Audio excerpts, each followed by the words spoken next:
তুমি তোমার ভাবির সাথে নিজের আন্তরিকতা শেয়ার করো, অথচ তোমার ভাবি তোমার আপন হবে না, আবার তোমার পরও না। সে তোমার পরম আত্মীয়। তোমার তার সাথে যৌক্তিক সম্পর্ক থাকা উচিত, আত্মার সম্পর্ক কখনো গড়ে উঠবে না।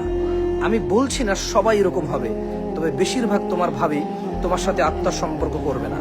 যেমন তুমি একটা উদাহরণ নাও, তুমি মনে করো তোমার ভাবি তোমাকে মায়ের মতো আদর করবে, বড় বোনের মতো আদর করবে, বড় ভাই মায়ের মতো হয়, নানা কত কিস্সা কাহিনী তুমি বলো, আর তুমি মনে মনে তার থেকে অনেক বেশি কিছু আশা করো, আর তুমি যা আশা করো তা তো তুমি পাওই না, বরঞ্চ তুমি এর উল্টাটা পাও।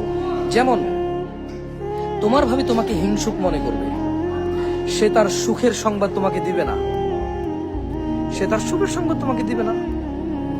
ধরে নাও একটা মেয়ে যদি সে গর্ভবতী হয়, তাহলে সে 40 থেকে 45 দিনের মধ্যে সে নিজে জানতে পারে সে গর্ভবতী হয়েছে।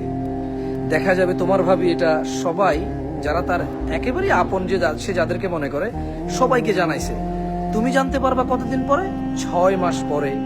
হতে পারে বাচ্চা হওয়ার সময় জানছো, হতে পারে 4 মাস পরে জানছো, হতে পারে তুমি তৃতীয় চতুর্থ পঞ্চম কারো থেকে শোনার পরে বিশ্বাস করনি, কারণ তোমরা একই বাসায় থাকো, প্রতিদিন তোমাদের যাওয়া আসা হয়, অথবা মাঝে মধ্যে তোমাদের যাওয়া আসা হয়। তবে তোমার মা সেই ঘরে বসবাস করে, তোমার বাবা সেই ঘরে বসবাস করে, তোমার ভাই, তুমি সেটা জানবা না, কারণ সে তোমার ভাবি।